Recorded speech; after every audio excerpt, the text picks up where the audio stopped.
샬롬! 일만화서의 전원옥 목사입니다. 오늘은 신약성경 야고보서 5장 13절부터 16절 말씀을 묵상하겠습니다. 먼저 말씀을 읽겠습니다. 너희 중에 고난 당하는 자가 있느냐? 그는 기도할 것이요. 즐거워하는 자가 있느냐? 그는 찬송할지니라. 너희 중에 병든 자가 있느냐? 그는 교회의 장로들을 청할 것이요. 그들은 주의 이름으로 기름을 바르며 그를 위하여 기도할지니라. 믿음의 기도는 병든 자를 구원하리니 주께서 그를 일으키시리라. 혹시 죄를 범하였을지라도 사하심을 받으리라. 그러므로 너희 죄를 서로 고백하며 병이 낫기를 위하여 서로 기도하라. 의인의 간구는 역사하는 힘이 큼이니라. 아멘. 오늘은 9살 난 조카가 갑자기 아파서 병원에 갔습니다. 학원에 갔다가 더 이상 공부하지 못하고 갑자기 집에 돌아오게 됐는데요. 체온계로 열을 재보니까 높아서 직장에 있는 엄마에게 전화를 했더니 어머니도 부랴부랴 와서 조카를 데리고 병원에 갔습니다.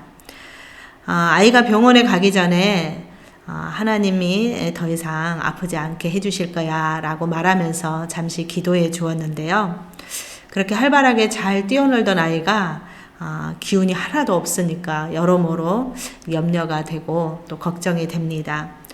오늘은 우리 조카 하준이를 위해서 기도할 뿐만 아니라 몸과 마음이 아픈 사람들을 위해서 더 많이 집중해서 기도해야겠다는 생각이 들었습니다. 바울의 가시라는 책에 아픈 사람들을 위한 기도문이 실려 있는데요. 이 책에 실린 기도문의 일부를 편집해서 들려드리겠습니다. 사랑이 충만하신 하나님 아버지, 성령님께서 우리의 깊은 탄식과 신음을 들으시고 지금 이 순간 함께 하실 것을 믿으며 기도드립니다. 세상의 고통은 우리가 이해할 수 없을 때가 많습니다. 너무나 괴롭고 힘이 들어서 주님을 원망하고 싶을 때도 있습니다. 하지만 그 모든 고통들이 주 안에서는 합력하여 선을 이룰 것을 믿습니다. 그러나 우리는 여전히 연약한 인간이라서 낫게 해달라고 기도할 수밖에 없습니다. 우리의 음성과 간구를 들으시고 응답하여 주시옵소서.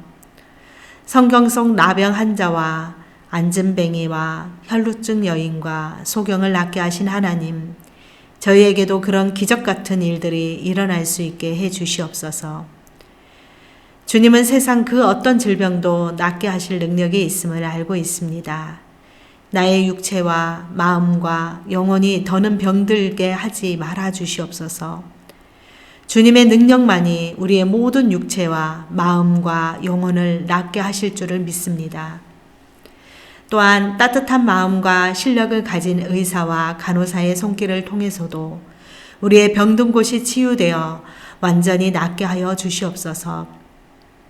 지금은 걱정과 염려 속에서 언제 이 고통이 끝날지 알 수 없지만 언젠가는 이 고통이 끝나고 다시 건강한 일상으로 돌아갈 것을 믿습니다. 언젠가 병으로 인해 괴롭고 고통스러웠던 지금의 시간들을 되돌아보며 주님과 가장 가까이서 함께한 축복의 시간들이었음을 고백할 수 있는 기적 같은 은혜를 주실 거라 믿습니다. 예수 그리스도의 이름으로 기도드립니다. 아멘.